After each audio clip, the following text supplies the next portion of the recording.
నిర్లక్ష్య వైఖరి పరిష్కరించాలి ఆశా వర్కర్ల సమస్యలను వెంటనే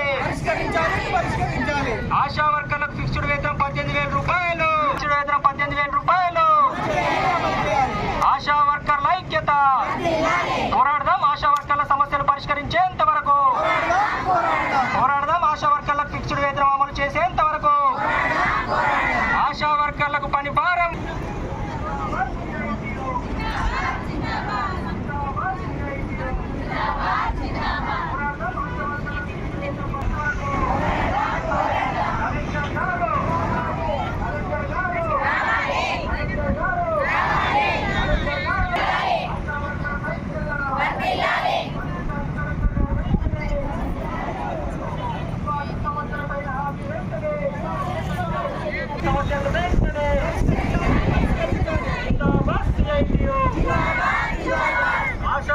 ఆశా వర్కర్ల సమస్యల పట్ల ప్రభుత్వ నిర్లక్ష్య వైఖరి సమస్యలను వెంటనే కనీస వేతనం 18,000 రూపాయలు కనీస వేతనం 18,000 రూపాయలు ఆశా వర్కర్లకు పని భారాన్ని వెంటనే ఆశాలపై అధికారుల నిర్లక్ష్య వైఖరి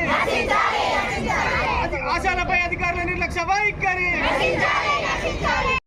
ప్రజల ఆరోగ్యాన్ని కాపాడడం కోసం ఆరోగ్య కార్యకర్తలు పనిచేస్తున్నటువంటి ఆశా వర్కర్ల పట్ల ప్రభుత్వం అధికారుల నిర్లక్ష్య వైఖరిని నిరసిస్తూ మరి ఆశా వర్కర్లకు సంబంధించి నష్టం చేకూరే విధంగా ప్రభుత్వం తీసుకొచ్చినటువంటి ఎగ్జామ్ పెట్టే విధానాన్ని వెంటనే రద్దు చేయాలని ఆశా వర్కర్లకు ఫిక్స్డ్ వేతనం 18,000 రూపాయలు అమలు చేయాలని ప్రతి నెల 2వ తేదీనే వేతనాలు అందించాలని గత ప్రభుత్వం ఇచ్చినటువంటి ఆశా వర్కర్లకు ఇచ్చిన హామీలన్నీ కూడా అమలు చేయాలని చెప్పి తదితర డిమాండ్ల మీద 23 డిమాండ్లతో ఈరోజు సిఐటియు ఆశా వర్కర్స్ యూనియన్ రాష్ట్ర కమిటీ ఆధ్వర్యంలో రాష్ట్ర వ్యాప్తంగా ఈ జిల్లా కలెక్టరేట్ల ముందు ధర్నా కార్యక్రమాలు చేపట్టడం జరుగుతూ ఉంది.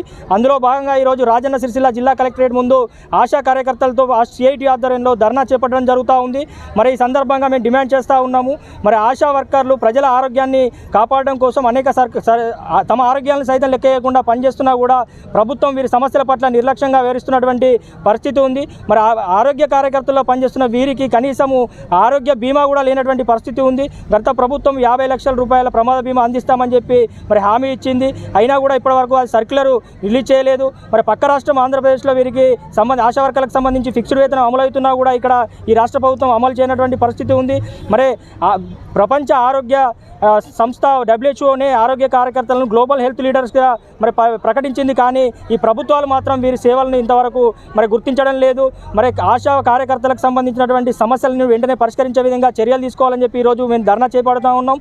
లేని పక్షంలో పెద్ద ఎత్తున ఉద్యమం చేపడతాం. ఇప్పుడు జిల్లా కలెక్టర్ గారు కావచ్చు, DMHO గారు వెంటనే వచ్చి మరి ఆశా కార్యకర్తల ప్రతినిధులతో సమస్యలన్నీ పరిష్కరించే విధంగా స్పష్టమైనటువంటి హామీ ఇచ్చేంత వరకు కూడా ఈ ధర్నా కొనసాగుతుందని చెప్పి మేము డిమాండ్ చేస్తూ ఉన్నాం. DMHO గారు మేము ఇక్కడ ధర్నాకు వచ్చిన సందర్భంగానే ఇక్కడికి వచ్చి మరి ఆశా కార్యకర్తలందరూ కూడా వెంటనే ఇక్కడ నుంచి PH విధులకు హాజరు కావాలి. హాజరు కాని పక్షంలో మేమందరం కూడా అందరికీ దండం పెట్టి నిన్ను విధుల నుంచి కూడా నేనే రాజీనామా పెట్టేస్తా అని చెప్పి బెదిరింపుల ధోరణి వహిస్తూ ఉన్నాడు. గతంలో కూడా ఇదివరకు కూడా కనీసం ఆశా వర్కర్లు వాళ్ళతో పని చేయించుకుంటున్నారే తప్ప వారి సమస్యలను పరిష్కరించాలని చెప్పి ఏ ఒక్కసారి అయినా స్పందించినటువంటి పరిస్థితి ఉంది. మరి ఈ వ్యవహారం కలెక్టర్ గారు వెంటనే జోక్యం చేసుకొని DMHO గారి పైన మరి వెంటనే ఆశా ప్రతినిధులతో చర్చలు జరిపి సమస్యలు పరిష్కరించాలి. లేని పక్షంలో మరి ఉద్యమం పెద్ద ఎత్తున కొనసాగుతుందని చెప్పి తెలియజేస్తా ఉన్నాం.